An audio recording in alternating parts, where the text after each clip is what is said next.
tarehe 25 Agosti 2026 alikuwa makamu wa rais wa Jamhuri ya Muungano wa Tanzania Mheshimiwa Daktari Emmanuel John Nchimbi alijiuzuru wadhifa wake huo kwa mujibu wa ibara 50 kifungu kidogo cha pili C ya Katiba ya Jamhuri ya Muungano wa Tanzania.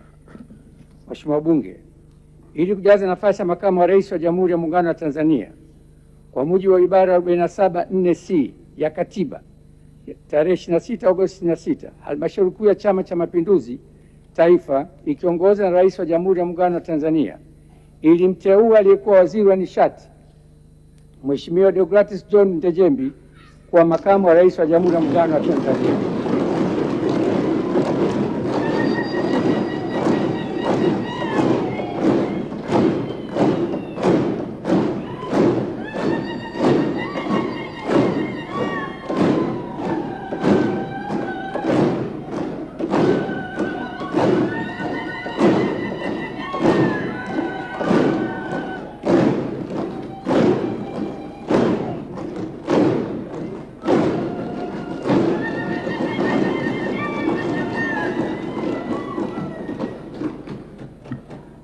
Waheshimiwa wabunge, kwa mujibu wa ibara 48(2) ya Katiba, makamu wa rais aliyeteuliwa kwa mujibu wa ibara 50 kifungu kidogo cha 4 ataapa kwa kushika madaraka yake baada ya uteuzi wake kuthibitishwa na Bunge.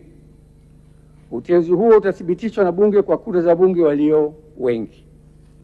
Waheshimiwa wabunge, leo tarehe 28 Agosti 2026 ndio siku maalum iliyopangwa kuthibitisha uteuzi wa makamu wa rais. Utaratibu wa zoezi zima utafafanuliwa na katibu wa Bunge baada ya maelezo yangu. Hivyo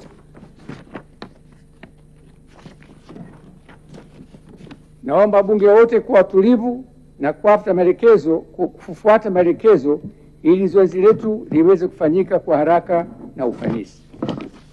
Nina uthibitisho wa barua ambayo nimeipata asubuhi hii kutoka kwa Mheshimiwa Rais na namtaja rasmi.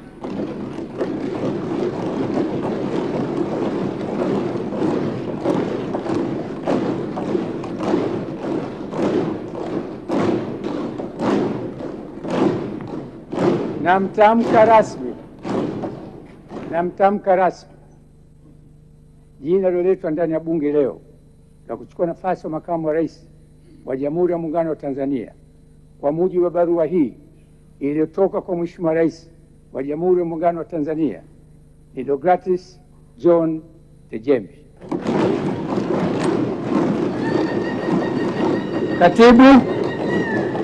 Katibu.